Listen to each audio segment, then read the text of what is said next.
Yes, guys, what's happening? Welcome back to the channel and welcome to another live stream. And yeah, having slept on it last night hasn't got any better. It's potentially actually got worse. Chelsea fully in the mud at the moment. We've got big problems. Another pathetic, embarrassing display last night. Yeah, so much to say about it, but so few words to describe it. I mean, if you don't laugh, you'll cry about it. So yeah, I mean, I don't really know what to say, but we'll get into it. We'll get into the transfer news and whatnot. I'm delighted to be joined by Lawrence, bro. Thanks for joining me as always, mate. Great to have you on board. Mate, before we get into last night's embarrassment, let's start with some slightly more positive news. Literally in the last few minutes, Wesley Fofana has been officially announced at Chelsea. Chelsea tweeting out the picture of him with Bowley, and I think that's Begdad Egbali there as well. That deal is now done. He's unveiled. There he is. I'll try and bring it up onto a bigger screen. Mate, relief that it's done now? Yeah, relief that it's done. Shame that it was done before last night, although would it have changed anything? Potentially, probably not. But yeah, no, I'm excited. He's a very, very good player. He would clearly needed a second centre-back. Now, I'm not sure whether we'll touch on the whole Gvardiol situation. I'm less sold on that one than I am on this one, but I'm very happy for this one. Hopefully, well, he trained this morning. I just read through what was released on the Fifth Stand app, and he said he already trained with the team this morning, so looking good to be involved on Saturday in my books. So that's good. You know, can only give us a confidence boost, can only give us, can only improve us, really. Can't get much worse than yesterday, can it? So, yeah, I'm excited. Great player. 7-year contract. It's a long-ass contract. So let's hope he works out the way we all hope for him to work out. Yeah, man, I think that's the main thing. He adds depth to that defence, and we're going to finally, hopefully, see a Koulibaly, Silva, Fofana back three, which in theory is phenomenal, and we shouldn't be letting in that many goals. But at the moment, we're shipping goals left, right, and centre. So, I mean, hopefully he can come in and sort out some of those issues. But yeah, it's a massive, massive plus, and yeah, delighted to have him on board. I mean, it's a deal that didn't look like it was possible at the start of the window. And I was thinking as we got nearer to the end of it, it's like, oh, is this actually going to happen or not? But we've got it done. He's here now. He's training, and hopefully we'll see him make his debut at home to West Ham on Saturday. But mate, from one centre-back to another, big breaking news last night, an exclusive from Fabrizio Romano, not too long before kickoff, that Chelsea were in advanced talks with RB Leipzig to sign Josko Gvardiol for 90 million euros, which is around 77 million pounds. It would be completed now with Gvardiol staying at Leipzig, and he joined Chelsea in June 2023.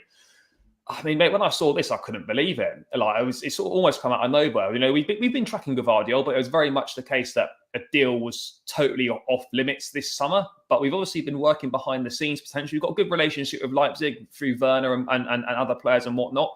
But yeah, this sort of came out of the blue, mate. And look, I'm delighted if this does go through and it gets done. He's going to be one of the most sought after defenders next summer. It'll be tough to get him, so we can get things done early. It's great. It shows forward planning as well with Silva coming to the end. We're kind of planning for the future, which is good.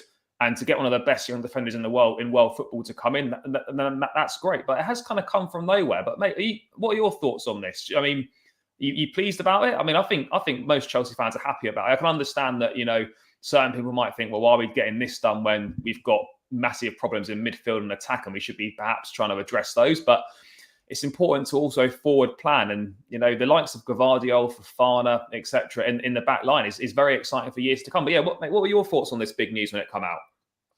It's a weird one for me. Like, we were talking, you, me, Pice, and Jem in a group chat last night before the game started, as this news had come out. And I don't have my concerns aren't necessarily to do with Gvardiol himself. And I think maybe it's a tad expensive. Like, we're just faffing about. I mean, it would be 77 million, but will it end on that? Because, I mean, if they accepted this proposal, then it would have been done already, right? So we will probably have to pay even more than that 90 million euros.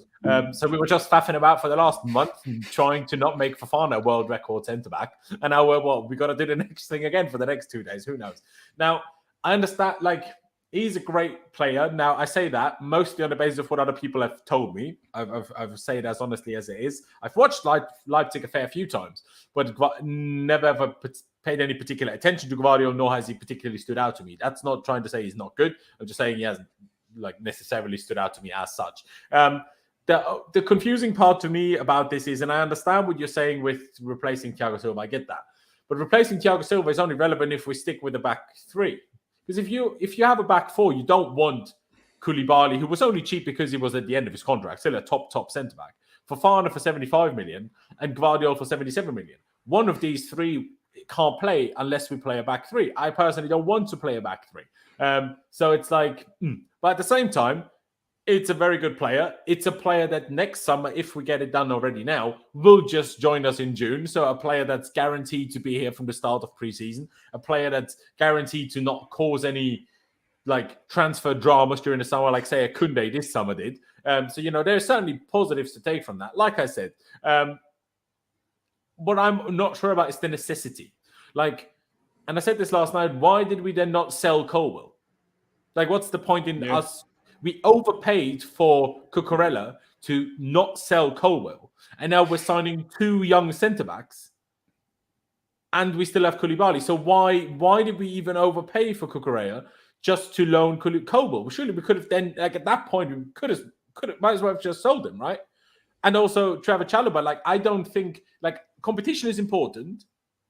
But I think it's also not ideal if you have four centre-backs who are all of very similar ability. I think that is also can cause issues to some extent because centre-backs aren't rotated that much. I mean, we see it now. A lot of us were thinking maybe Thiago Silva gets a rest yesterday. Of course he didn't. Now, of course, it was partly because Reece James was ill and Trevor Chalobah had a knock on his knee, which is why he wasn't involved either. But still, we don't even rotate centre-backs much. So, and then so that tells me, okay, we will always play three.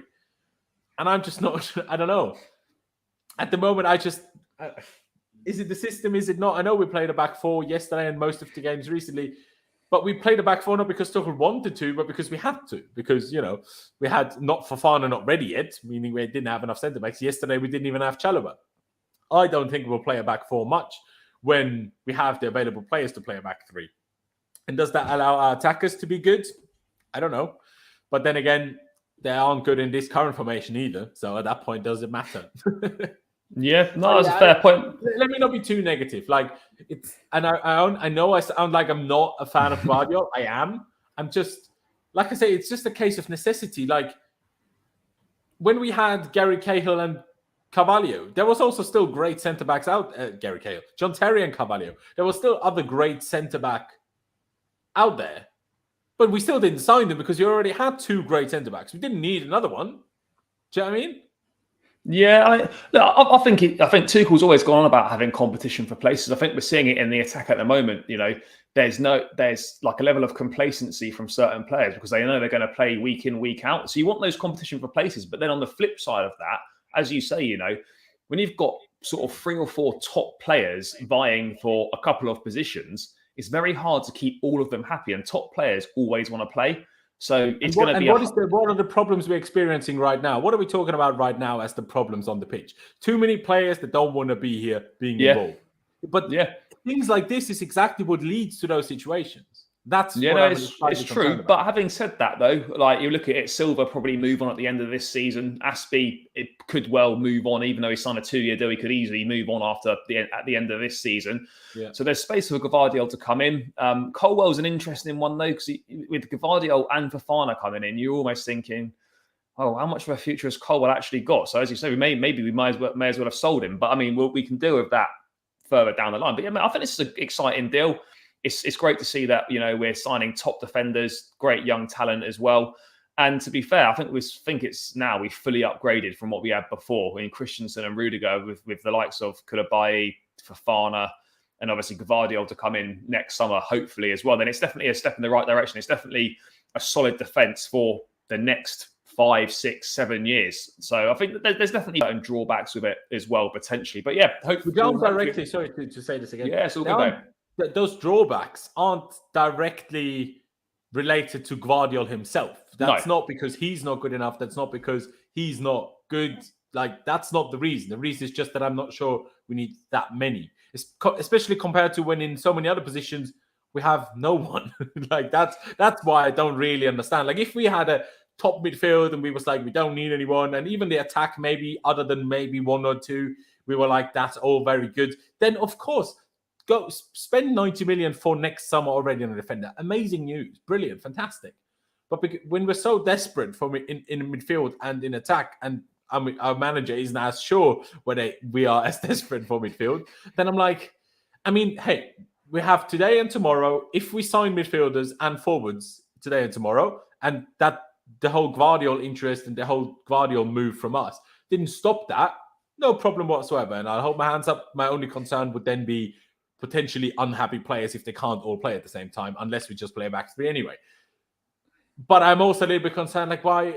It's for next summer anyway, right? So yeah, so I don't think there's do a pre-deal just in September for next season. I know that it wouldn't be officially done now and you send it back on loan, but if it's signed from both ends, becoming active next summer, it doesn't really make a difference, does it? No, the Guardiola thing won't have to be done before deadline day because he doesn't need to be. That can be concluded whenever. If he goes back on loan there, if it's an official loan there, I think it might have to be done before. Or is it just pre-agreement for next year? Then I don't think. Yeah, I think it's. Well, I mean, I think it's just a pre-agreement for next year. There's nothing. I mean, who knows? But we'll wait and see what comes out. But mate, sticking with transfers, one that's starting to irritate me a little bit, and I think we should move on from it, is the pursuit of Pierre-Emerick Aubameyang.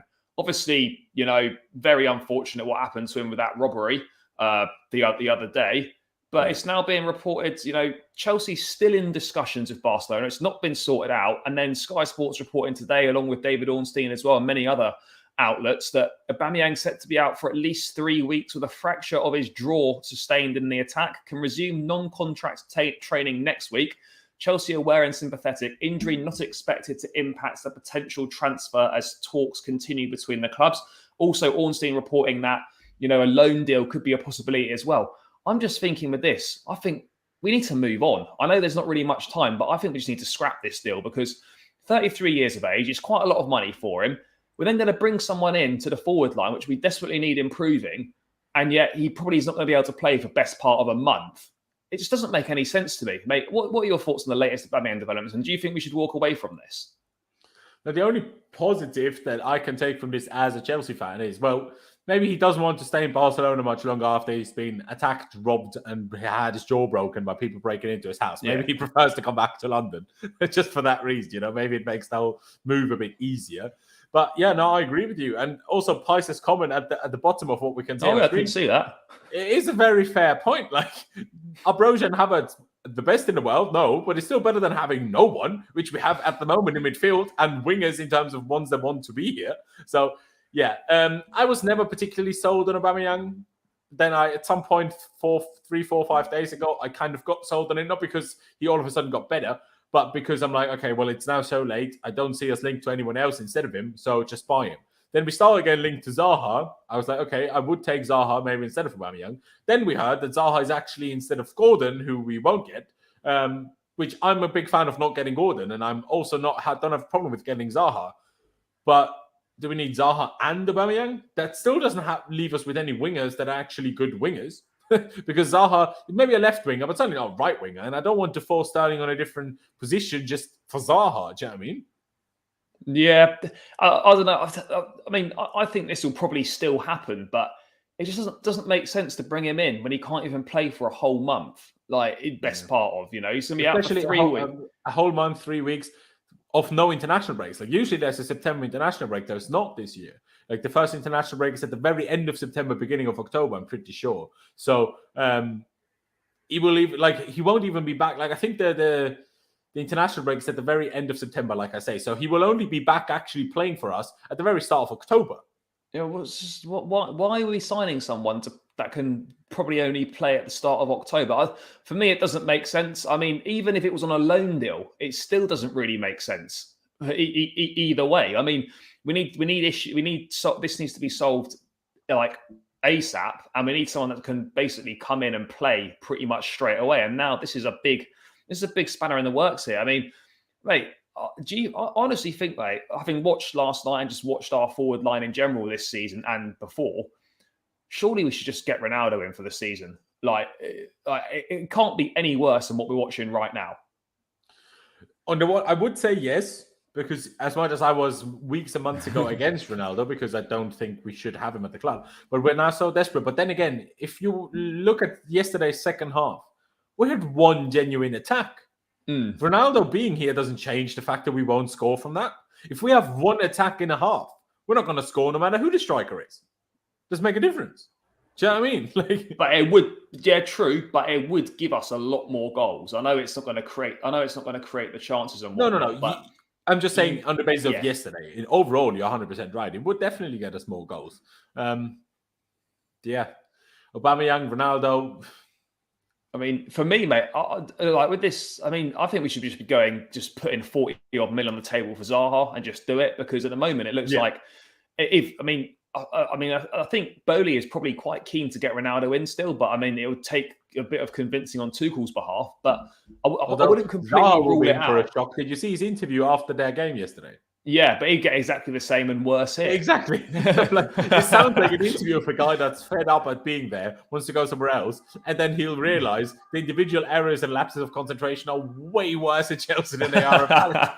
And he's like, they are. But I mean, we need to get it done. I feel bad for Aubameyang. I do understand why this says Chelsea aware and sympathetic. I also understand that,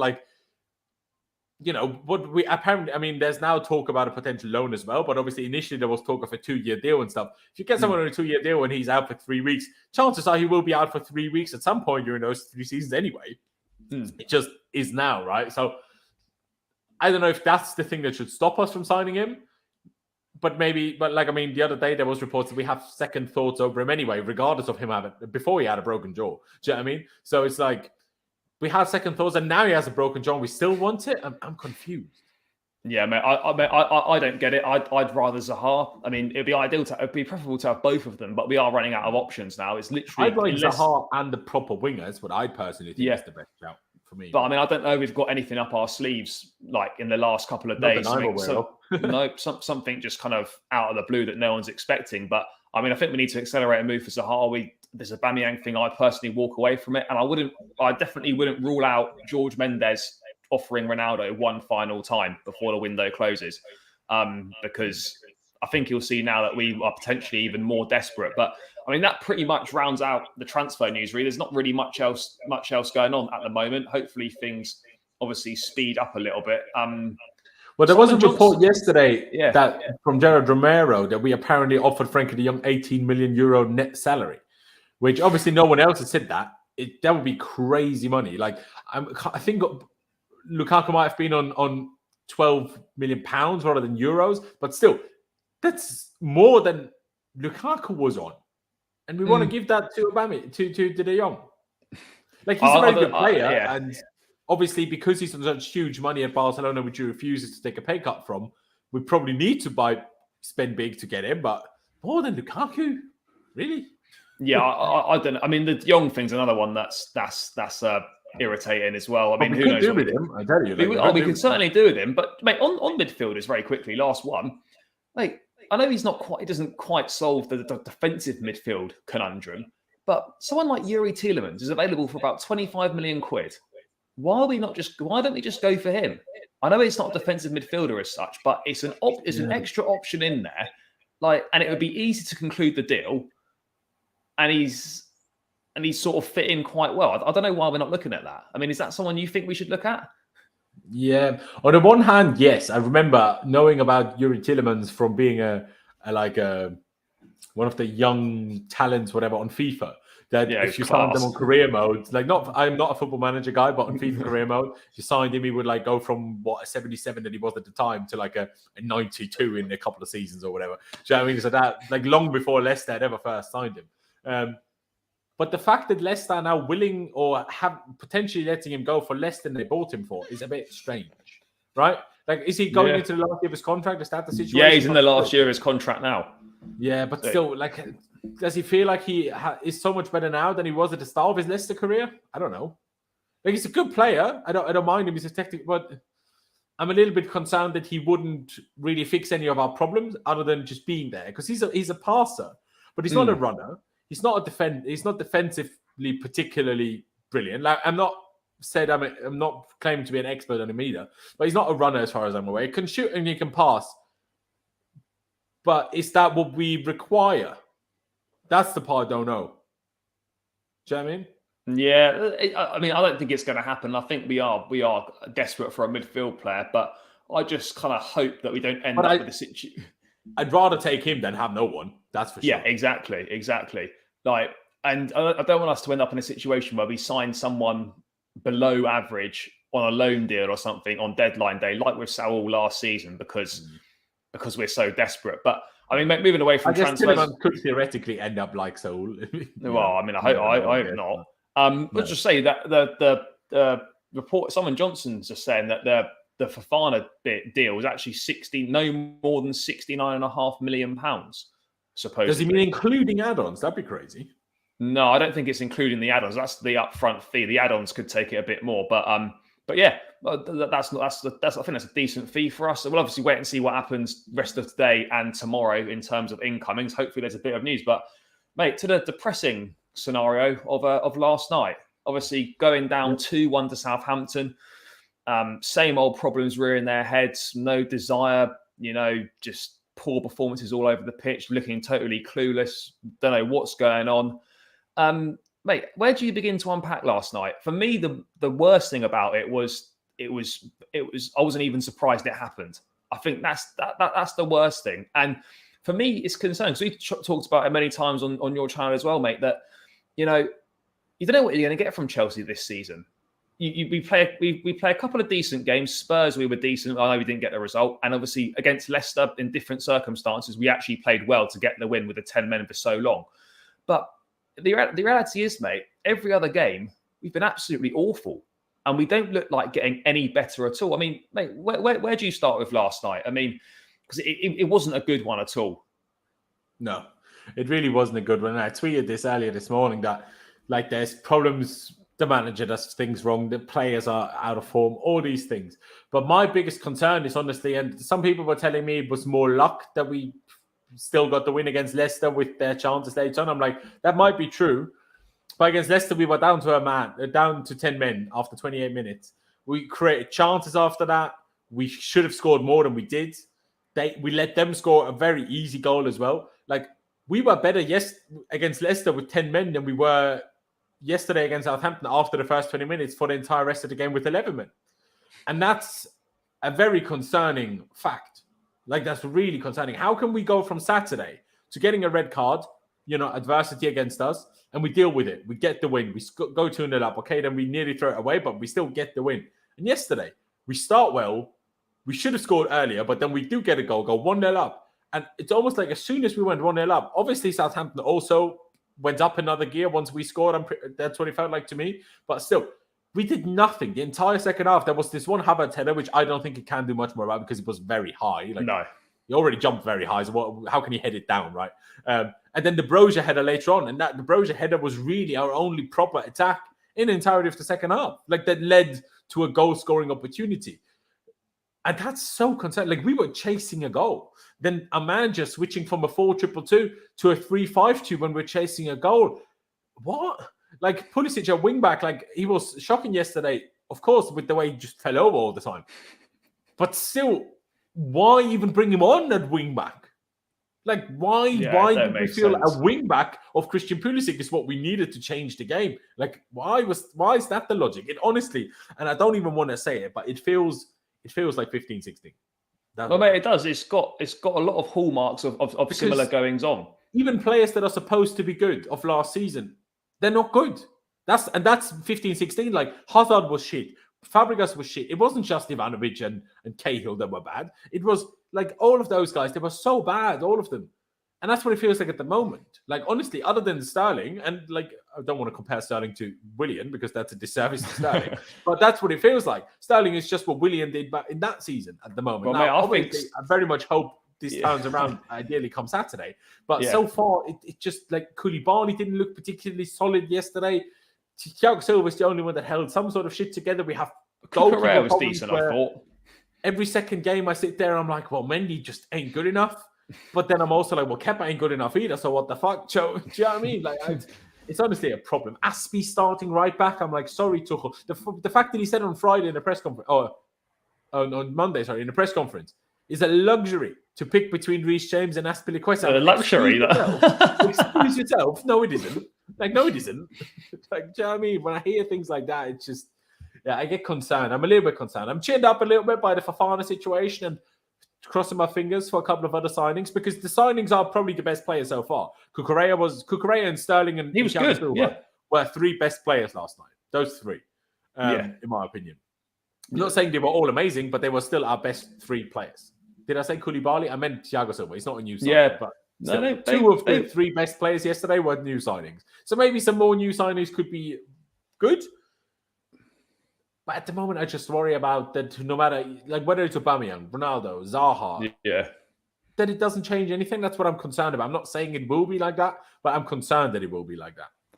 Yeah, mate. The biggest problem for me is obviously the manager's coming for a lot of criticism last night. I think rightfully so in certain situations. I mean, he's got to be held accountable at the end of the day as well. As much as we love Tuchel, he's not blameless in this situation, and rightly fingers are going to point at him. You know, the persistent picking of Mason Mount and Kai Havertz this season for every game is baffling to me. I mean, I don't understand how Tuchel can sit on the sidelines every week and think the answer is, I need to see more of Kai Havertz next week. I just don't understand. Especially when you saw Broja come on and how he played. Mate, and more than 5 minutes than Havertz done the whole game. Exactly. Well, I'm like, unless Broja doesn't train the way he played, I'm like, how can Tuchel have come to the conclusion that Havertz starting is what we need? I just don't get it. I mean, I also think though. Stop that off. Sorry to interrupt you again. He was last night. He wasn't even playing as a striker. He was basically playing as a left winger all game long. I'm like, Havertz is struggling as it is. Don't put him on the wing where he struggles even more. Yeah, it's a problem. I mean, I think Sterling's going to start feeling like Hazard did, where he's basically just carrying the attack because everyone else is so useless. But I mean, I just look at it with Mount and Havertz. You know they've started all 5 games together. They've contributed no goals, no assists. Mate, Havertz this season has got more bookings than shots on target. That's abysmal. It's abysmal. It really is. But I mean, I don't know what else there is that can be done. It's just a big problem. The constant use of Havertz and Mount, I mean, it doesn't make sense. And I don't know what sort of message it sends to the rest of the team. I know the likes of your Pulisic and your Ziyech, they're down in, they don't want to be here. But at the end of the day, we need to use the squad. I know you don't want to have to use players that don't want to be here, but something's got to give, because you cannot keep picking the same players who are not performing week in, week out and expecting different results and a different level of performance, because it just isn't happening. Tuchel's got to take some responsibility here. I know he's stubborn, and he seems to just pick. I don't know why he's picking them. Lack of options, maybe. I know I was saying, I know Ziyech and Pulisic want out. I know Ziyech started last night, but what does Pulisic? I'm not the biggest fan of him, but what does he have to do to get a start? How bad does Mount or Havertz have to be for Christian Pulisic to start a game for Chelsea? I really don't know. So for me, Tuchel's got to answer big questions there. I think he's being found out a little bit, to be honest. I think at the moment we've been found out with how we play. We're too easy to play against. Leeds set the blueprint of how to play against us: high energy, high press, and whatnot. And Southampton just did exactly the same thing, and we couldn't do anything about it. And Tuchel saying afterwards, we're too easy to play against. Mate, teams that are coming to play us are probably delighted. We're the easiest team to play against at the moment in the league, I'd say. It's so easy to beat us, and that's a real concern. I mean, Tuchel saying we're soft. That's a big problem. It's a massive problem. I don't understand where it comes from either. Well, that's we're supposed to be good. We're supposed to be good defensively, but mate, where do you think it's come from? Even defending set plays. I mean, Chelsea Database put something up this morning or yesterday that already this season, from set pieces, we've conceded one less goal than we conceded in the whole of last season from set plays. Why are we we wouldn't have even said we were particularly good at defending them last season either, would we? No. But why can't we defend the set? Why can't we defend set pieces? We can't, on our own set pieces. We get caught on the counter from our own set plays. We can't even defend set pieces anymore. The amount of goals we're conceding from set pieces at the moment is ridiculous. I mean, what's going on? I mean, part of it is our goalkeeper having zero confidence. Like, at this point, did I put it in a group chat? I might have done. I'm like, Kepa does better for corners now than Mendy does. Mendy's stuck on his line. Like, remember yesterday, Silva had to do a couple of big headers. Yeah, Silva heading the ball. He's not even 6. He's just 6 foot, right? It's like these, like, no crazy tall centre back here. And Mendy's behind him, tries to punch the ball, misses the ball, basically fists Thiago Silva in the head, and Thiago Silva's like, "What the fuck are you doing?" I'm like, obviously, we're like, what? How? Like, come on, Mendy, you're 6 foot, what, 5, 6 foot 4, whatever he is. You're huge. Claim some corners, man. I miss Courtois, honestly. I know he's a twat, but I miss Courtois. Like, the guy would just catch every cross that would ever be anywhere near the box. Like, it was so easy back then. And no matter what cross, no one even attempted crossing against us because Courtois caught everyone.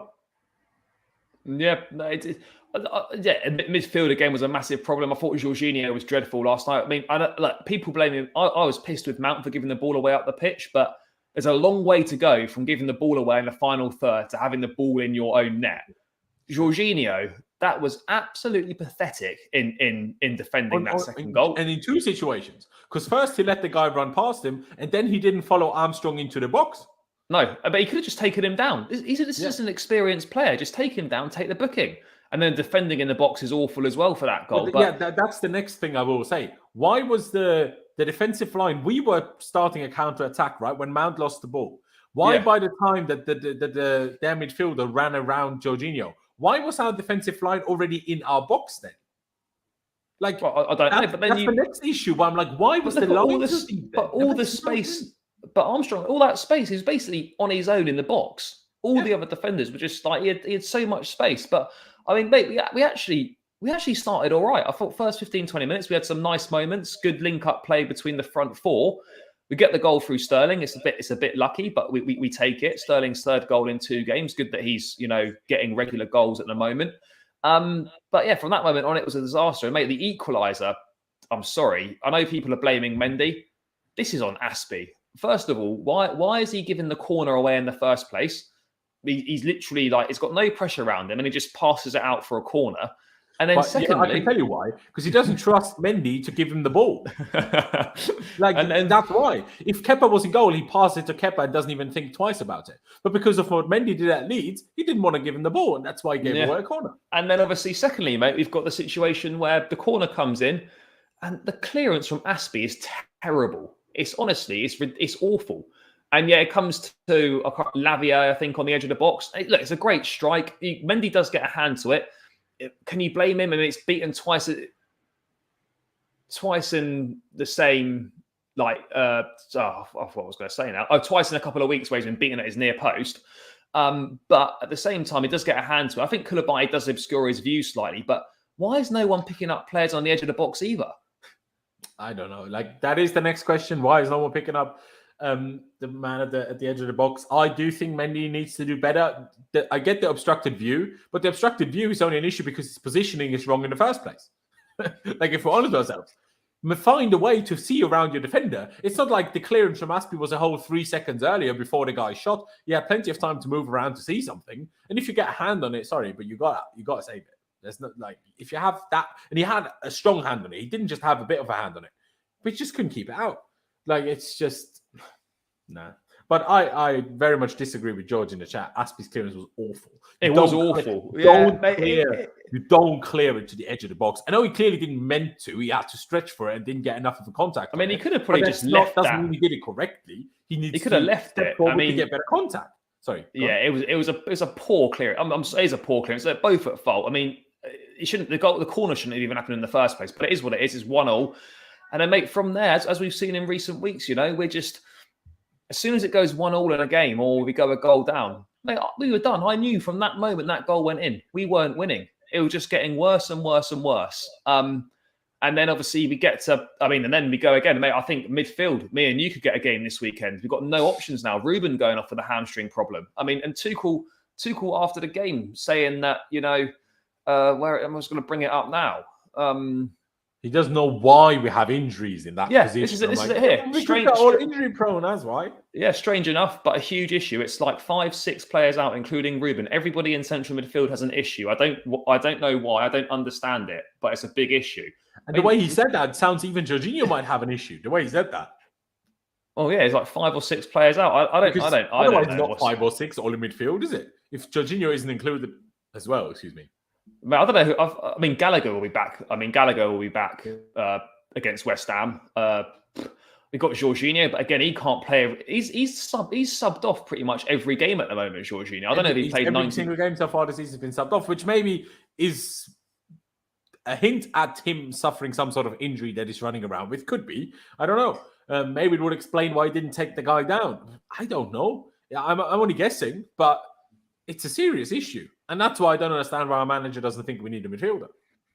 Mate, it's ridiculous now. And the way that he goes on about Kante, I know Kante is important, but has Tuchel not realised that Kante is not available to play most weeks? So there's no point banging on about Kante when he's not available. You've got to work with what you've got. I mean, know that Kante's injury prone. He's not going to play every week. So yes, it's a miss, of course, but yeah, it's so annoying. I mean, I don't know what we do. We got no position. We got no cover in midfield whatsoever now. And obviously we're not going to talk about Saturday now, but you go into Saturday, it's a big problem in midfield. It's probably going to be Jorginho, Gallagher. We haven't got any other options in there. I mean, Cover was okay when he came on at half time, but he doesn't look that fit. He wasn't supposed to play half. No, Tuchel had to rush him back. He wasn't meant to play that long. Well, I'm like, so is Chukwuemeka not good then? Or I don't understand the Chukwuemeka. For a month now at this point. Yeah, I don't understand the Chukwuemeka because we've spent this money on him. He's been playing in the 21s or whatever, or development squad. Tuchel specifically said that this guy's going to be part of the first team group and he's good enough to play. Why are we not using him? I mean, we've got no midfield players. The problem also that he's not a 6, but an 8. But then I asked the same question again. Don't play 6s then. Yeah. Mate, I really don't. I'm really struggling with this, to be honest. I just don't. I don't understand it. But mate, that second half, do you think that's up there one of the worst halves of football we've ever seen Chelsea play? Honestly, I do think so. That was my title yesterday. And I just, as before I came on this, I was looking at the comments on the stream from last night, and someone said, how could it be the worst second half ever if we were 2-1 down before halftime already? I'm like, well, that might be true. We didn't concede in the second half. But number one, that was purely luck. I mean, Thiago Silva cleared it off the line. Maybe we should have lost 3 or 4-1. Exactly. It wasn't for a lack of us trying that we didn't concede more. But the problem was also Southampton are a much lesser team than we are. They were already leading. They weren't even chasing a goal. They still had these huge chances. We were the team chasing a goal, and it took us until the 80-something minute to have our first proper chance of the second half. Well, I'm like, that's the real issue. Like, Southampton dominated us in the second half without even trying very hard. Yeah, but that's the biggest issue for me, is that in 2 of the last 3 games, we've played Leeds and Southampton, and one simple thing is they've just wanted it more than us. And last season, those corresponding fixtures, we won 9-0. This season, we lost them 4-1. Yeah. 5-1. Last season, we won 9-0, 6-0 and 3-0. And this season, we lost 3-0 and 2-1. Think about it. That's mental. They're not any better than they were last season. Maybe Leeds are a little bit better now under Marsh than they were under Bielsa. Yeah, but they've lost Rafinha and Calvin Phillips, though. Yeah. They're 2 best players. Yeah. I know they've invested well. Southampton have spent reasonably well, but they're always selling their best players most seasons as well. Yeah. I don't know what do you think of, before we get into some player ratings, what do you think of the criticism that Tuchel's coming in under? Because a lot of people now are thinking, Tuchel should, I don't know, I'm not saying like that. Well, a lot of people are now suddenly thinking it should be Tuchel out. Or why he's not coming under more scrutiny. And for me, we have got to, people have got very short memories, in my opinion. What we were doing under Roman was totally unsustainable. You cannot keep sacking managers every couple of seasons and expecting not to be in a mess. The reason we're in the mess we're in with this squad is because we've been sacking managers every couple of seasons, and they're inheriting players that they don't want. It's a completely mixed up squads as well. And for me, if Tuchel can't get time, winning the Champions League, all right, you can say that credit's maybe gone, maybe it has. Winning the Champions League, getting to 6 out of 7 available finals. I know we've lost a few of them, but If that doesn't deserve time, I don't know what does. At this point, you might as well just offer managers a game-by-game contract. Then, if we're going to go down this route, you're not going to sack the manager after giving him £300 million of players he wants to bring in, and then be like after 5 games, oh, actually, this isn't working. I'm sorry, like you can question the manager. And that's fine, and we can question his decisions like we do, and that's the right thing to do because they need to be questioned. And he's got to answer for things that he's doing which aren't working. Mm-hmm. But to think that the answer is to get rid of the manager is so short-sighted, and I just think it's complete lack of intelligence. I really do. I think like people just aren't thinking about it. All right, why would you get rid of the manager after spending £300 million on players he wants in? And then do you not forget, you bring someone else in, or it might be all right for a season. And then we have the same conversation again in a couple of seasons' time. Oh, we need to get rid of the next manager. And then it just goes in a cycle. We have got to move out of this short-termism.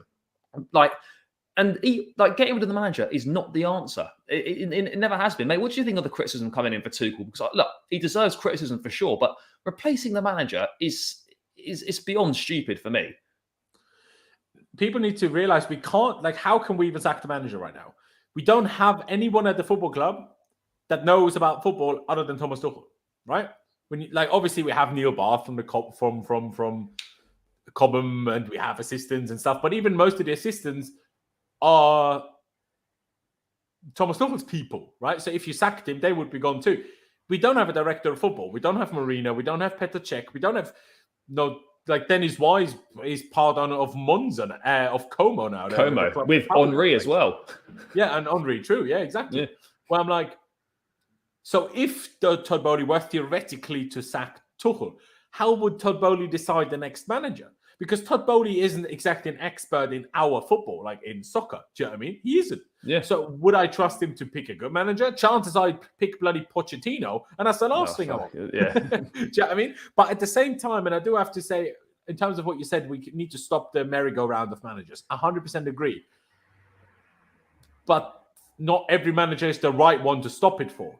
I'm not saying Tuchel isn't, but I'm saying we can't just from one day to another go from, just because we have a new ownership now, go from always sacking managers to never sacking a manager, because we should only not sack a manager who's the right manager. Now, we had that occasion a few times in a row where managers shouldn't have been sacked, but to some extent, it's only Thomas Tuchel wasn't at any club for very long. We don't know if he's any good at that. At least Liverpool with Klopp, he was 7 years at Dortmund. That's a long time in modern football, 7 years of the same manager. I think it might have also been at Mainz for 7 years. It always kind of started to, collapse in his 7th season, which might be quite funny for this season, Liverpool. But considering they won their last game 9-0, maybe not. So, but that's why I think we need to just stop the idea of Tuchel out, because it won't happen anyway. So stop with that type of negativity. I criticized Thomas Tuchel heavily. I was criticizing him in the summer already when most people weren't. I was already criticizing him then. And people were at my throat for it. Now everyone's criticizing him. I'm like, no. You can't call for his head. That doesn't solve the issue. Like you said, number one, then who would we get? Would they be any better? We just spend 200, potentially 300 million today and tomorrow on this manager with players he wants. Now, Fofana, I don't think no matter which manager we get, I think they'd all be very happy with Fofana. I think they'd all be very happy with Koulibaly, and they'd all be very happy with Raheem Sterling. Now, those 3 signings, I think all of them would be, no matter which manager it is, they would all quite like those players. Kukurea, probably most of them as well, I would assume. But then if we signed Aubameyang, there would probably be a lot of managers that would be happy with that. Yeah. Do you know what I mean? If we signed Anthony Gordon, I would assume that most managers in the whole world would be very unhappy with that. Obviously, I'm joking again. But you see what, obviously, and we're not getting Anthony Gordon anymore anyway. But so on the one hand, I agree with the criticism. I just disagree with the fact that it's Tuchel out, because that's pointless. Number one, it won't happen. Number one, it shouldn't happen, because we're not in a situation where we can look for a new manager. But there's still a lot of things that he does wrong, and he needs to fix them. And I don't know if he knows how to fix them. I don't know how he should fix it either. So it's not like I'm sat here and I'm like, oh, it's so easy. Come on, Tuchel, just fix the problem. Because I don't really know how to fix it either.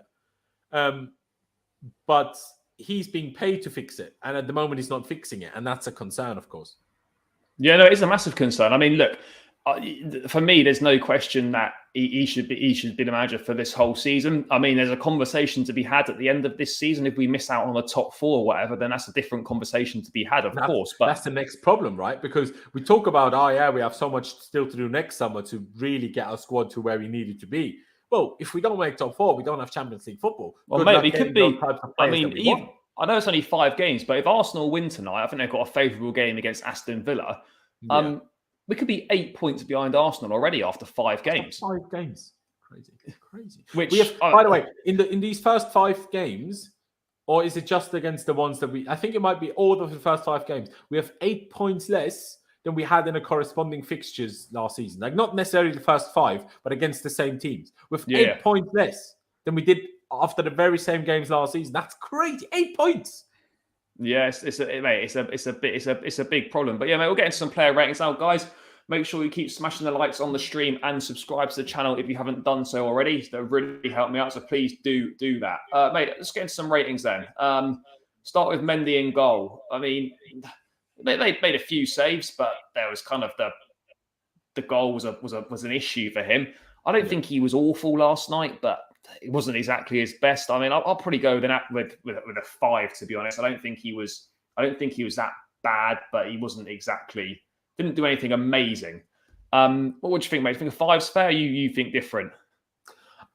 Yesterday, I'm just going to give the same rating as I gave on my stream yesterday, so I'm not going to be flip-flopping about. So I'll just stick to what I said, unless I change my opinion, but I don't think I did. I'll stick with the 4 I gave yesterday. So it's not too far off 4 and 5. But like I say, I just think he needs to do better for the goal. And like I say, and even though that's not directly something he did wrong yesterday, I firmly believe that the reason Aspie gave that corner away is because he doesn't trust Mendy. And I also think part of the reason why we struggled so much with Southampton's press is because our defenders don't trust our goalie to give him the ball under pressure. And that makes it beating a press from the back if you try to pass it out. Makes it so much more difficult if you can't use your goalie. That's why Sarri wanted a ball-playing goalkeeper back in the day. He wanted Alisson. We didn't get Alisson. We tried to get Alisson, didn't we? Yeah. Yeah. We didn't get him because we were too slow.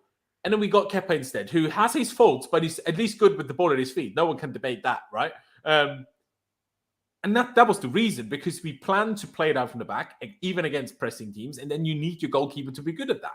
Now, if you're going to punt it every time, that's fine. But then don't play Havertz up top, and don't leave Havertz alone all the time, by the way, because Havertz wins a fair few of his headers when you punt him long balls, but there's no one anywhere near close to him to pick up the ball that he won. He heads it, and then he has to chase after to try and keep it as well. There should be someone next to him, not just one, but 2 or 3 around him to try and get that loose ball then.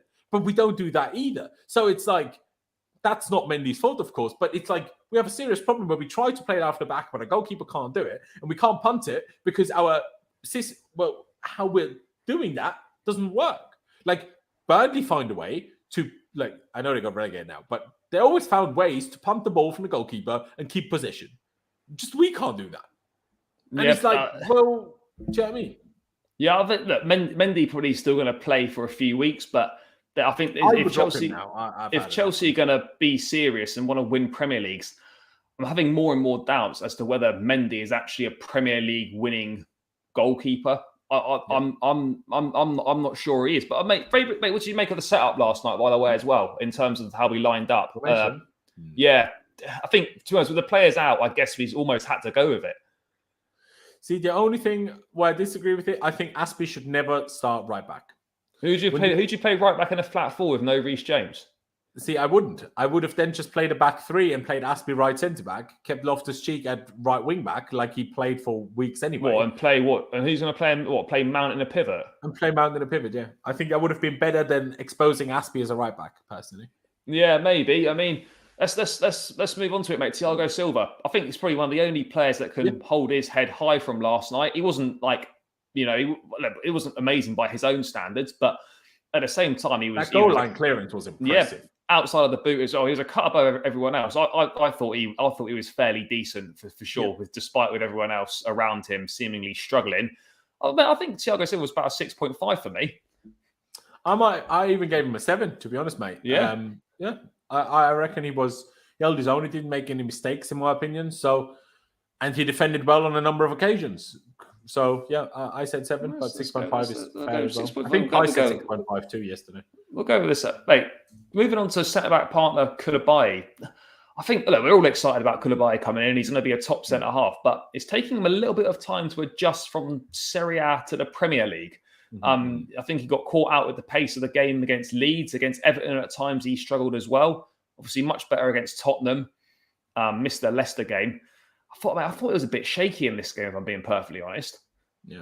I mean, are you concerned at all by Koulibaly, or do you just think, it's just going to be a bit of an adaptation period? Because he has struggled in a few games now. I know it's early days still, but last night wasn't great either. I think it's an adaptation period personally, and I also think if the rest of the team was playing well, he'd look amazing. But because when you're trying to adapt to a new league, and a lot of players around you are struggling, and as a whole team you're struggling, makes it even more difficult to settle quickly. So I don't think it's a long-term concern, but just wasn't great yesterday. I gave him a 5. I don't think it was awful, but it just wasn't good. No, he wasn't. I mean, mate, do you think it's affected? I mean, it shouldn't affect him too much, but do you think the constant kind of chopping and changing between a 4 and a 3 and playing with different people, etc., do you think that's affected him at all? Potentially. I mean, he started at left centre-back of a back 4. Second half, he played as a right centre-back of a back 3. Maybe. That's not really the ideal situation. I don't know. But I don't think he was bad enough yesterday to be like a particular concern. But it just wasn't great yesterday. No, for sure. I mean, moving on to right back then, Azpilicueta. Got to be honest, mate, the decline is real at the moment. It's kind of an Ivanovic style 15-16 decline taking place with Aspie. I thought he was terrible yesterday. I really do think he was bad. Obviously, giving away the corner needlessly. The clearance on the corner was poor. I don't think he defended particularly well either. Caught out a number of times. Replaced by Pulisic later into the second half. And this was not good from Aspie. It's basically, for me, I don't want to be seeing Aspie on a football pitch very often for Chelsea this season. The only scenario in which he should play is like he did against Leicester, when he comes on at second half of a game to see out a result. That's what I'm okay with. At right centre-back, not at right back or right wing-back.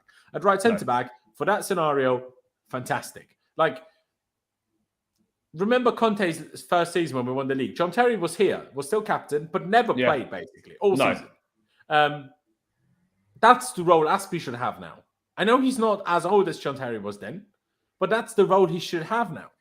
And he doesn't have that role. And if that's not his role, then I think it was a mistake for him to stay in the first place, if I'm honest. But at the same time, it's like the second he extended, we knew we weren't going to buy a different right back. So then only in a back 3 is Ruben a valid option instead of, Aspie as a right winger, because as a right back, obviously you can't play Ruben. So that makes, even though I want a back 4, means without Reece James, I don't want a back 4. And that's also not ideal, because that means we need to always shift around. When Reece plays, I'm on the 4. When Reece can't play, whether he's ill, injured, suspended, whatever it may be, then I need us to play a back 3, which is also not ideal. But then we discussed it earlier, we're going to play a back 3 next season anyway, so we might as well. Yeah, I mean, mate, it just goes to show that, again, as soon as Reece James missing, it's a massive, massive problem. Like any games he misses, and we seem to be in trouble. So we're still so reliant this season on keeping Reece James fit for as much as possible. I know we've got a couple of options there. I mean, Aspie, not great. Loftus-Cheek again can do something there, but I do think perhaps in January maybe, or even definitely next summer, we need someone that can play right back as a backup, because we just don't have the options in the squad. But for Aspie, I don't know if the plan is to use that buyback clause in Livramento next summer already. Maybe that's been the plan all along. He didn't even play last night, did he? No, he's got an ACL injury, doesn't he? Yeah, exactly. Who knows what he's going to be like when he's back from that injury? Well, exactly. I mean, for me, I think Aspie's on a 3. It was dreadful. I might have even given him a 2, but I'm okay with a 3 as well. I'll give him a 3. Let's move to the other side then. Cucurella. Again, seems to be in favour over Chilwell at the moment. Started the majority of the games this season. And rightly so. Like, when you saw Chilwell come on, I'm like... Yeah, he looked like he was struggling a little bit. I mean, mate, I thought Cucurella was okay yesterday. I think he did well in some build-up play. A fantastic clearance a fantastic block, to stop us going 3-1 down. I think he's settled into this team really well. And I really like the look of him. Obviously, I like his energy. I really like his energy. Brings good energy. swapping obviously into left centre back when we went to the back three halfway through the second half. Yeah, mate, I was impressed with him. I thought he was decent. I think I'd probably give him a 6 last night. I thought it was pretty good. I mean, are you surprised that he's keeping Chilwell out? I mean, I'm not so surprised, but even when Chile gets back fit again, I think Cucurella could start a lot of games over him, even when Chilwell's fully fit. That is the question where I'm not sure yet, because it's difficult for me now to think of if I'd watched, say, Juve game until he got injured, for example, in that very game, like that was probably prime Chelsea. That was probably the best game we played last season. That game Chilwell got injured in at home against Juve. If I watch that game, has Cucurella played as well as Chilwell has, for example, in that game? No. But how long will it take Chilwell to get back to that? And Chilwell wasn't that good every game. No. I still think Chilwell can offer certain things better and more than Cucurella, but at the same time, we've only played Cucurella for 3 games, or was it 4 games now? But still, we can't 4 games. I think we can't also judge too quickly, because yesterday, for example, I agree with your 6. I made 6.5. That's where I was at, but around that area for sure. He didn't do a lot going forward, but I don't even think that was his fault, because Mount was always so far on the left and Havertz was so far on the left. How could Cucurella ever be involved in the attack when that position that he would need to take up to be involved in attacking was occupied by 2 other players? So you can't even hold that against him. There's still certain things that I think Chile's a bit better at, and there's certain things at his best. Of course, right now Cucurella is better at everything, I think. And Cucurella is better at certain other things. But at the moment, I'm just very happy with them both, right? If I'm honest. No, mate, it's so refreshing to have those 2 options rather than Alonso and Sarr for a left-back slot in the back 4. Moving into midfield then. Unfortunately, Loftus-Cheek picking up an injury. Looks like a hamstring problem. He could be out for a few weeks. I mean, Kante's got a hamstring problem as well. He's going to be out for over a month. I don't know how bad Ruben's is. Weird. Why is it a hamstring injury, but he had an ice pack on his knee? Yeah, I didn't understand that either. Are we even sure it's a hamstring injury? Or did Tuchel, maybe was he misinformed? Because an ice strap on the knee doesn't exactly look like a hamstring to me. No, unless he had both. I guess he could have pulled his hamstring and had a knock on his knee, I suppose. Yeah, possibly. But I mean, obviously he was hooked off at half-time. Big injury problems in the midfield again. Now, what did you make of his first half performance? I mean, as you said in the group chat, we didn't know he was injured at the time, but he certainly wasn't the worst out there. Look, okay, it wasn't his best, but there were definitely worse performers out there. I mean, I felt he struggled to acquit himself yesterday in the game. He didn't really have much of an impact on it at all. No, he didn't. He had a certain period of the game in the first half where he lost the ball 2-3 times in quick succession. I'm like, Ruben, you can't be doing that. But otherwise, I think it was pretty decent. He wasn't as involved, but I'm not sure if you saw that pass map. I can't remember where I saw it. Otherwise, I think your expert had it. It might be. But when you looked at that, you saw that both of our midfielders didn't really see the ball that much yesterday. No. And that's because of how Southampton pressed us. So, but yeah, there was one run, and he should have had an assist for Sterling, quite frankly. He played Sterling through very nicely. And Sterling took so long on the ball. Yeah, either should have passed it to Havertz or just shot. Or also Sterling, you're quick as shit, just sprint properly, because he didn't. So yeah, he could have had an assist. I thought he was decent. I would have given him the same 5 as Koulibaly yesterday, because he certainly has done things better. Not giving the ball away, just being better defensively. Could have most certainly been better. But I don't think he was bad, hence why 5, just below average. I don't think he was too bad either. Moving on to Jorginho, and I think his frailties were exposed big time yesterday. I think potentially for me, man, I think he could be coming to the end at Chelsea. And I mean, I think he'll probably leave at the end of this season anyway. But I just think he's looking a bit past it now. Too many frailties emerging. The fact that he's too slow on the ball, he's weak in the transition, doesn't seem to defend properly. It's too easy to get past him. He's too slow on the ball. Just last night was a culmination of everything, just all those things. And the way that he just got brushed aside for that second goal, it's just not good enough. I mean, where are you standing on Jorginho? Because last night he was terrible for me. But just in general, I think, the fact he's not playing, he starts every game because he has to at the moment, but he's getting subbed off in pretty much every game. I mean, where are you with him at the moment, mate? Because for me, I think at Chelsea, I think he's done. Yeah, it's a tough one, Jorginho, because what I will kind of let him off for a little bit is, he's the first game of the season. Who played next to him? Kante. Kante did, yeah. And we weren't very good. Then second game, it's still Kante, and we're amazing. Then Kante gets injured. Then the next game, he plays Gallagher next to him.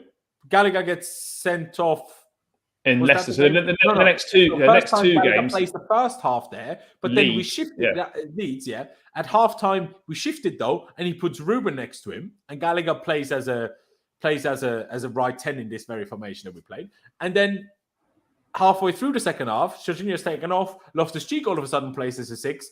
And then the next game, it's Gallagher again, but Gallagher gets sent off after 28 minutes. Jorginho has to do the rest of the game on his own in midfield. Plus, again, Loftus-Cheek having to shift into it. Yesterday was again Loftus-Cheek. That doesn't help Jorginho. Jorginho was great against Spurs when he had a good Kante next to him. Yeah. So there's still a very good player in Jorginho, but you need to allow him to be that good player. And you need certain things around it. Like Fabregas needed that too. People like to forget, but Fabregas needed that too. If Fabregas didn't have Kante or Matic next to him, that's why Fabregas, when we had worse form, 2016, 15-16 under Jose, we had Fabregas. But Fabregas was awful. Remember that pass against Spurs when he just played it off the pitch and everyone was like, what the fuck are you doing? Like, when a player that's, even though Jorginho is nowhere near as creative as Fabregas, players that have certain frailties but are really good at specific things that your manager needs, then you need to help them cover up their frailties and help them elevate their strengths. But at the moment, we're doing the opposite. At the moment, we're getting countered all the time, which is his biggest weakness. And we all know it's his biggest weakness. It didn't just become his biggest weakness yesterday. No. It didn't become his biggest weakness last season. It was his biggest weakness ever since he was born, probably, because he's always been a slim guy. He's not particularly tall, and he's always been slow as shit. So, of course, that will always be his biggest problem. But he does look exposed, doesn't he? When Kante, if it's not Kante alongside him, he doesn't look half the player anymore. He doesn't. And the problem is also we play so slow as a team, which is partly his fault. It's partly the rest of the team's fault because we have no hiccups. No good movement, no useful movement. But then when he tries to pass, they don't come off anyway. So it's like it's some his fault, some. And I'm not talking about yesterday. Yesterday was awful. I would personally have given him a 3. But in terms of in general, we could certainly make him be better. But what everyone else is doing right now is just to predict the Maybe that's why he got divorced and has a girlfriend now. Maybe, I don't know. But yeah. Yeah, no, he was poor yesterday, but I'd agree on the 3. I think, he wasn't a good game for him. Mate, let's move forward then. How surprised were you to see Hakim Ziyech starting? I mean, I think probably again it might have been circumstantial to injuries. I think Ruben would have played there if Gallagher had been fit or if Cover was fit to start. Yeah. But I mean, starting players that don't want to be here. I mean, it's never an ideal situation to have to be in. But Ziyech was there in that position. How do you feel he did? I mean, I thought we had a couple of decent passes on him. But again, he lost the ball quite a few times as well. I don't know. I just felt he was kind of fairly average. Didn't really have any impact on the game at all. But I mean, I was really surprised to see him starting. Yeah, I was very surprised to see him start. Like the first 20 minutes, as was most of the team, he was pretty decent. There was one lovely little bit of quick passing play between him and Sterling on the right-hand side, which led to a decent chance that we had. That over-the-top ball to Havertz was wonderful, where I'm like, Hakim Ziyech is literally the only player in the entire team that would have played that pass. Yeah. Maybe like Reece James could play that pass, but I don't think Reece James would look for it. So he could do it, but I don't think he would do it. He would look for it, right? So he's the only one who can do that. And then when I see that, I'm like, if we could just make use of the certain, it's a bit like with Jorginho. He has certain abilities that are unbelievable, but we just don't manage to highlight those. Instead, we highlight his weaknesses, which is the fact that he's extremely one-footed, the fact that he snatches at situations sometimes. Like he's very much a high, high repetition player.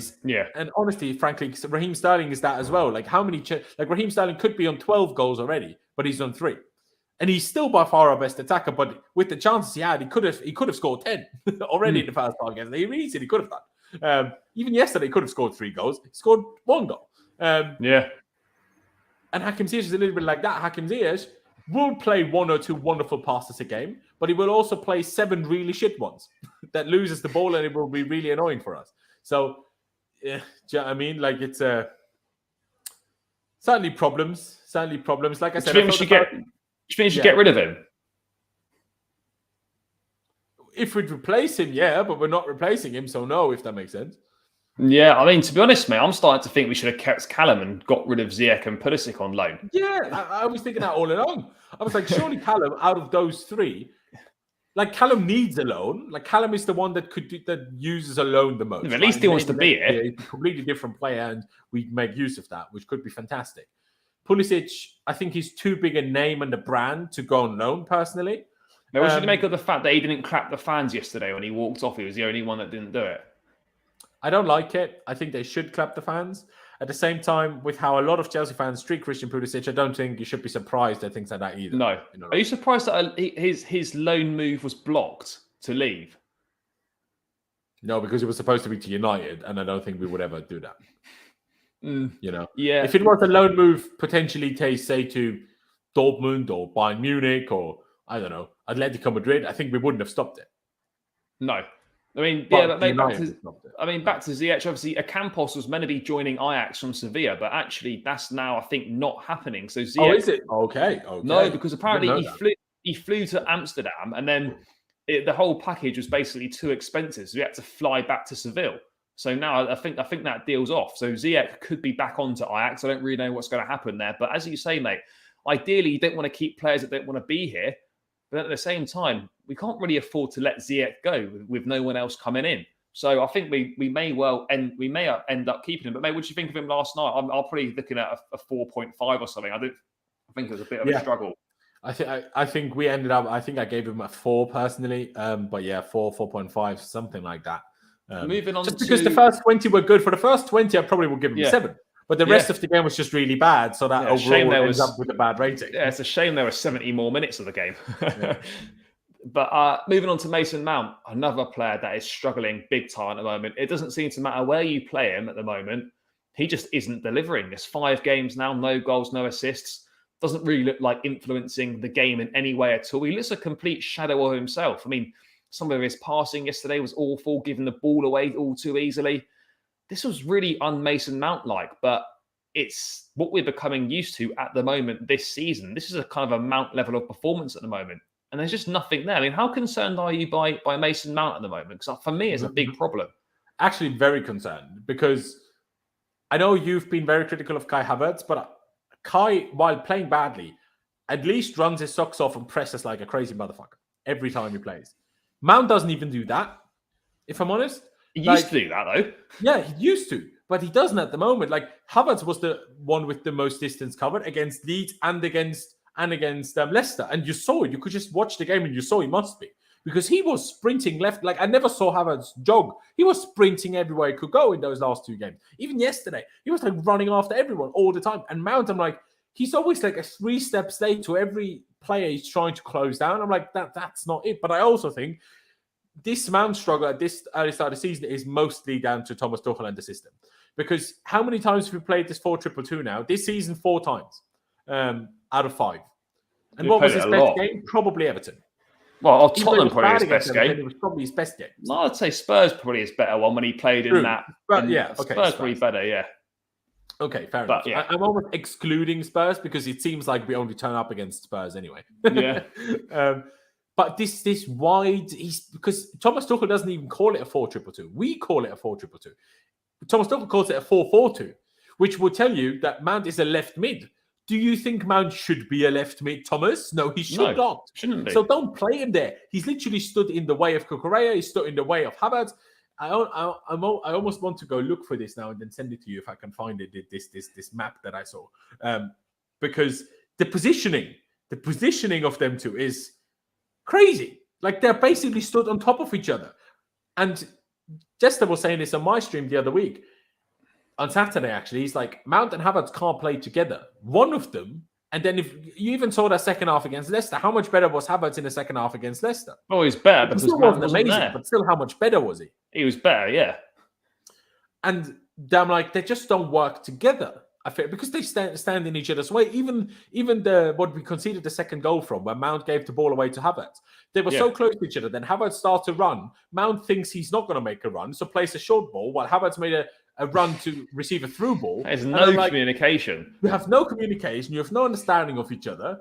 You just stood in each other's way. Like that can't work.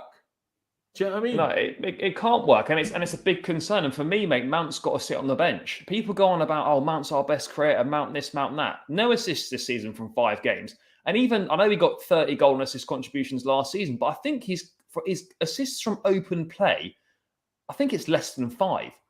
The guy's not got many open play assists. So whilst I'm a big fan of Mason Mount, there's a bit of a problem brewing at the moment for me. And I feel along with Kai Havertz, they both need to be benched. But I feel for me, they're probably going to feature more often than not, purely just because of a complete lack of options for me. Yeah. Honestly, for me, mate, as I said, I'm not the biggest fan of Christian Pulisic, but how bad do Havertz or Mount have to play in order for Pulisic to start?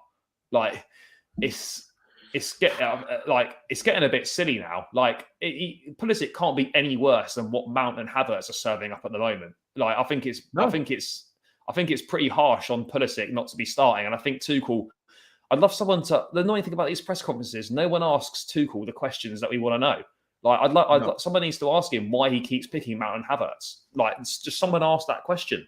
Like, because we'd love to know. But, mate, for Mount yesterday, I think he was worse than Ziyech. What do you think, mate? 3.5? See, it's also for him because he had, like Ruben, had one through ball to Sterling, which was a really good ball and should have been an assist. And he kind of had the assist for the goal. Obviously, the defender touched the ball in between, hence why it didn't count as an official assist. But he essentially should have had 2, had 1. So that's why I'm like, I personally put him just over Ziyech. I gave Ziyech a 4, Mount a 4.5.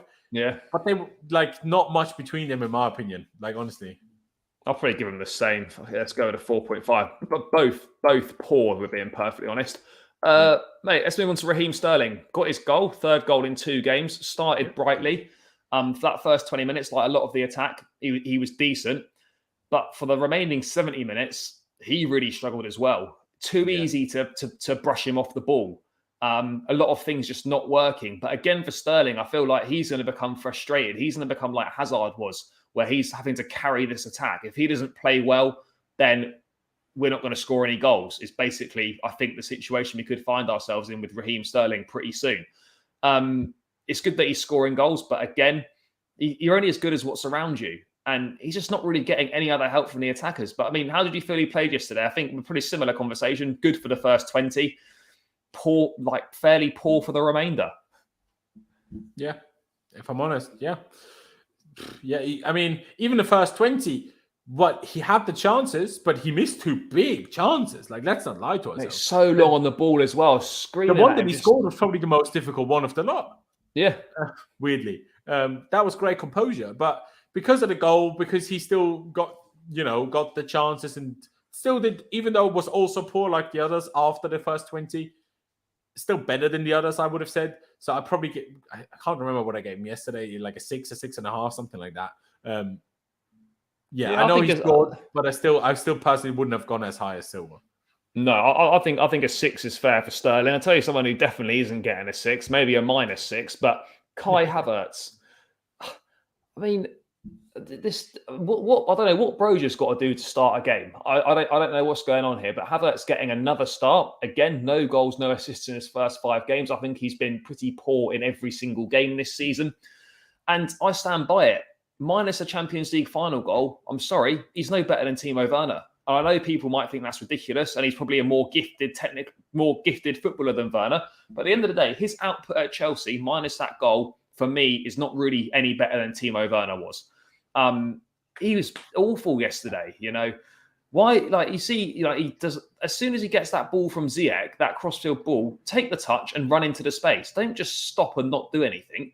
He can continue his run on the wing for way too long. He should have cut straight inside as soon as he received it. And then that one in the second half, which did it in for me, is how can you be that far offside for that ball in the second half? Like, how are you so... mate, he was down like in the bottom right-hand corner or whatever, and it was I know a lot of people were harsh on him for that. I think Ziyech's pass came too late. I think he made a run. The pass could have come, but Ziyech didn't pass it. And then Ziyech passed it, even though Kai was clearly offside. Kai didn't even, if you look at Kai, he didn't even expect the pass anymore. He's like, well, you should have passed already. Now I need to wait for the defenders to run back more, because that's how I saw that one. I just think he was awful yesterday. I literally, Broja come on and within 5 minutes done more than Havertz done in the whole game. I mean, mate, what do you do with Kai Havertz? Because for me, he's got to be put on the. He's got to be benched for the weekend, first of all. But second of all, we're playing him in all these different positions. We're playing all these different systems. We're 3 seasons in now, and we're still having the conversation. Where do we play Kai Havertz? And it's that for me is that's the biggest problem in itself, because no one knows what he is. And for me, I actually think Kai Havertz is a big problem for this Chelsea team at the moment. It's almost like we're just trying to fit him in. Yeah, I was talking about this yesterday on my stream when I was talking about the really problematic part with Kai Havertz is when I watched him at Leverkusen, and I know it's the Bundesliga, but when I watched him at Leverkusen, I have very, very, very rarely seen a player that young, that talented. Like, honestly, the guy could do things that I've not seen a lot of players be able to do. The way he ran with the ball, the way he moved, the way he controlled the ball, the way he finished, the way he passed. Like, even some of his passing was outrageous. And that player is just not here anymore. And I personally refuse to believe that he just got shit. I refuse to believe that. He was too good from what I saw when he was at Leverkusen for me to accept that he's just shit now. And I know that's maybe that's a cop-out in trying to not blame him. I understand why people maybe view it that way. But I view that with every player, like that's a little bit like that with Ruben. I first saw Ruben Loftus-Cheek play as a 16-year-old for the under 19s team of Chelsea. I'm like, how is that guy 3 years younger than pretty much everyone else that was on that pitch? And he made everyone else look like complete amateurs. Complete amateurs. That's how much better Ruben Loftus-Cheek. Like, he scored a hat trick against Man City that day from the centre midfield. He just ran through the entire team. He made them all look stupid, and that's what Havertz seemed like to me when playing for Leverkusen. Not quite to the extreme, because it was already professional football at least. So that's why I just don't understand why is nothing working. I still think the most likely position for him to succeed in is as an 8. Because he doesn't have that instinct to always want to score. He doesn't have that. No. And that's why I don't think he should be in that striker role. And in my opinion, he doesn't have that. I think you limit him in what he is actually good at when you put him on the wing, and you highlight things that he's not good at, because he's the guy's 6'4" or 6'3" or whatever he is. Of course, he's not going to beat a man once they're stood still in front of each other. That's not what a guy that's 6'3" does. Of course not. So don't put him on the wing constantly. I mean, RD said a couple of things there in the chat. Like, yes, he was involved in Sterling's goal. He played a decent ball to Mount, who then played it to Sterling. That back heel he had in the first half was also not awful. But those were the 2 flashes, and also his shot that he did have after CS pass. It was pathetic. But it was like there was not enough power on it. Obviously, the goalie speculated, or the goalie was also smart because the defender covered off the angle. So the goalie knew the only thing Havertz can do from that position is blast it like in the roof of the net, and that's why he stood still and caught it. But that is just good positioning. You know, if Mendy had good positioning like that, we would have beat Leicester 2-0, not 2-1. That's a fair point. But I mean, still, it needs to be better. And like I say, I refuse to believe that he's just shit. But what is fact is that he's playing shit, and how we're using him is not working. So either Tuchel finds a way to make him work, but he's seemingly not, or he drops him. There's two options. One of those two. He has to be dropped. For me, it is inexcusable for him to be starting on Saturday. It just can't happen. How good Broja was when he came on. Yeah, it just can't happen. Havertz simply cannot start on Saturday, and neither can Mount. But I'll have more issues with Havertz starting, I think, probably. If Mount plays in a midfield or whatever, not so bad. But if it's a front three and Havertz and Mount are both starting, I'll be fuming. But I mean, mate, what do you think Havertz? I mean, for me, mate, I think about a 1 or a 2 yesterday. He was terrible. Yeah, I said 2 because Gallagher on Saturday got a 1 after his red card, and Havertz was bad, but still not as bad as getting sent off after 28 minutes. I mean, mate, is there? The Bundesliga tax. There is a thing, but I mean, I don't think it just becomes shit. But Havertz, Sancho, Werner look better in the German league. I mean, Werner did score a hat trick last night, but I think it was against some. I mean, Leipzig won 8-0 again. I think it's like some 4th division German team. So yeah, it was. I mean, it was a German Cup game yesterday. Yeah, so I mean, obviously, yeah, he's got the hat trick, but the level of opposition is quite clearly poor in that game. They're 4th division team and they're 11th in the 4th division. Not exactly. Yeah, but I mean, You know what I mean? but it is a point. It's a fair point though. Like particularly attackers as well, coming from the Bundesliga to the Premier League is very mixed success. Not an awful lot of players transition well attacking wise. I don't know if Havertz just struggles with the physical side of the game or the fact that you just don't get anywhere near as much space in behind in Germany. But that's why I disagree, because at Leverkusen, he wasn't the guy that was in behind the lines. No, he wasn't. He a wasn't. striker. No. So But that's why had he the wasn't space. using that advantage that Werner and Haaland. I mean, Haaland is finding ways at City anyway. That's partly because it's City and partly because he's better than Werner, of course. Yeah. But he wasn't really using that extra benefit as such, right?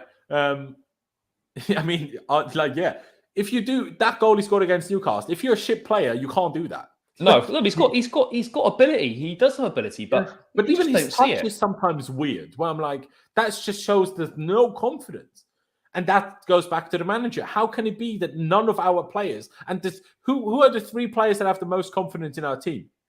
The Silva. 3 new signings. Yeah, the 3 players that have the least training under Thomas Tuchel. Yeah, like I don't want to say it, but it's crazy. This is a fair point. Like, if Callum performs well at Leverkusen, should we expect less when he comes back because it's the Bundesliga? Yeah, less than he did at Leverkusen, 1,000,000%. Yeah. No, I think so. I think you have to adjust your expectations. But I mean, mate, to round out, we've got just over 24 hours. I think the window shuts 11 p.m. tomorrow UK time, so midnight European time. What are you wanting Chelsea to do between now and the window closing? What would make you happy? Sign a striker, sign a winger, sign a midfielder. If you ask me what really makes me happy, I want 3 players. Now, will that happen? I think almost certainly not. Like, was it this someone here, or did I see it on Twitter? I can't remember. I don't know, Pice's comment where he said, well, we have Havertz and Brozier. Now, they might not be very good, but at least we have them. And players that want to be here. Well, Brozier tried to leave to some extent, but now not anymore. While at winger, we have only one real winger, that's Christian Pulisic. He can't even run without falling over. And that's nothing to do with his position. And literally, I tweeted this. The first 10 minutes of him being on the pitch, he fell over more than he had good passes or touches. And that's crazy. I don't care. Like, even if you put him at centre-back, that shouldn't happen. I don't care what position it is. Loftus-Cheek can play every position in the whole world without falling over. So why can't Pulisic do it? Do you know what I mean? If Pulisic is so great, shouldn't he be so much better than Loftus-Cheek, right? You think so, wouldn't you? Yeah. I mean, in my opinion, he's not better than Loftus-Cheek, even though RD will now hate me. But that's just me. I'm not saying that's necessarily factual. But sorry, what was your question? I forgot. Oh, mate, what do you realistically expect to happen between now and the window closing? Because we have Pulisic and Ziyech, who maybe Ziyech still leaves now, even though yesterday it said, okay, it's not happening. Oh, not he said, but the reports from Netherlands said that the move to Ajax is off. We only have one real winger, that's Pulisic, because we let Callum go. Hakim Ziyech is kind of a winger, but no one knows in what exact system, because people say in a 4-3-3, but then people also say he's too slow to beat a man in a one-on-one, so then I don't want him wide in a 4-3-3. This system yesterday is probably the closest to suiting him, but he didn't play any good anyway. So, or not consistently, other than the first 20 minutes when the whole team was good. So that's why I would like to see a winger. That's not Anthony Gordon, but we're not linked to anyone. The closest thing that we're linked to is Zaha, who's not a right winger either. Yeah, no, it's a fair point. I mean, for me, I think a centre forward is a must, or just an attacking player. I honestly think now, I only think one's going to come in, if I'm being perfectly honest. I think 2. I think we'll. You think 2? More. Yeah. Or you think what? You think Aubameyang and who else? I don't know. I just feel like with the Gvardiol yesterday, I feel like just out of nowhere. You think there's something out of nowhere is just going to appear? Either it's a player. No, I'm not necessarily a player that we haven't heard of, or not that we haven't been linked with. But all of a sudden, I don't know. I wouldn't be shocked personally if all of a sudden we signed De Jong. I still think that, because if the reports are true and he continues to refuse to cut his salary at Barcelona, how can he stay then? Like, I know it's his contract, but they haven't like threatened to sue him. Like, is he just gonna stay at a club where they're gonna sue him? Like, is that what he's gonna do? So I wouldn't be personally shocked if all of a sudden we announce De Jong tomorrow. But that's also me being a little bit hopeful still, if I'm honest. I mean, the centre attackers under Frank were exciting, but under TT, boring and uninspired. To be fair, one thing I would say, I didn't particularly enjoy Lampard's football, but we didn't struggle to score any goals. We did let low. We attacked better and we defended better than yesterday, that's for sure. Well, defending, in general, defending under Lampard was terrible, but we did score a lot more goals. But now we're letting loads of yesterday, though. But now we're letting loads of goals in, and we're not really scoring any goals. So... Like, I'd rather concede a lot and score a lot than just concede a lot. Do you know what I mean? And that's what we're doing. Yeah, well, maybe unfortunately, we haven't got the capabilities of City where it doesn't matter if you go 2-0 down because you can just score. Them lot are crazy, you know. 3-1 down for one game, still get 3-0. 2-0 down the next game, win 4-2. I'm like, this is what I want. We unfortunately can't get that. But the same as against Leeds yesterday, we went 2-1 down. It's like, we ain't winning. The maximum hope I had was a 2-2. Like, I forced myself to hope for a win still because I was like, okay, we still have like a half left. And once we get one goal, maybe we get the confidence back and then we can get a second because clearly we can score against this Southampton team watching the first 20 minutes. Yeah, we could have got a couple. If we get an equaliser, maybe we can get a win or two. But realistically, we all knew we weren't going to get anything. We knew it, didn't we? Like, we knew it. We know. Mel, I've been saying it. As soon as we go a goal down in a game, or as soon as we're in a losing position in a game, we aren't winning. It's as simple as that. We really aren't. I mean, mate, sorry, last thing. Gilmour looks like he's closing in on a permanent move to Brighton. What are your thoughts on that? It's obviously not part of Tuchel's plans. I mean, a lot of people like Billy Gilmour. I mean, we're short on midfield options anyway. I mean, are you surprised that Gilmour looks like he's on his way out? I mean, I'm not completely surprised, but then I'm slightly surprised given the complete lack of options in the middle of the park. I think as a 6 next to the problem is next to Jorginho. That would be another small, weak player. Now, I know he's quicker than Jorginho, but he's still super small. Even more so than Jorginho, because Jorginho has a small frame, but he's at least reasonably tall. Like, what is he, 5'11", 5'10"? Like, not super tiny. But Gilmour is like 5'6" or something. Like, he's tiny. He's like Kante height. And Jorginho frame, so that's a problem. Would he be better than Gallagher and Loftus-Cheek in that position? Maybe. But also, if you don't have Loftus-Cheek, who has a 97% aerial win success, imagine having Gilmour and Jorginho in our midfield. Any opponent will just play long balls into the midfield and they win every header. So it's like, I don't want... there's such a talented player in there. Like, you don't just become man of the match in your debut of FA Cup, Premier League, and Champions League against good opponents in each of those, by the way. It wasn't like we were playing some ones. Like, we were playing Liverpool with a strong team in the FA Cup. And he was man of the match by far. Not making Fabinho left, right, and centre, like making him look silly. That doesn't just happen if you're not a good player. But, I mean, we're signing all the players that Tuchel wants, so obviously we also need to get rid of the players that Tuchel doesn't want, I guess. So what can I say, really? Yeah, no, that's fair. I mean, that seems like a good point to round out. Guys, cheers for tuning in, as always. Obviously, hopefully there's going to be some transfer news coming later on today or at some point tomorrow. Or just sign no one, and we can be really happy going into the weekend. But yeah, I mean, let's see what happens. Hopefully, a couple signings will come through the door between now and 11 p.m. on Thursday. But we're just going to have to wait and see what happens. We desperately need bodies through the door. We desperately need a change in fortunes. But yeah, we'll have to see what happens, mate. Thank you so much for joining me, guys. Make sure you check out Lawrence's channel as well. Past the 15k mark already, so heading towards the next target of the 20k. So I've linked it in the description. Actually, it should be tagged in there, so you can just click on it. So that will take you straight there. So please do subscribe to him.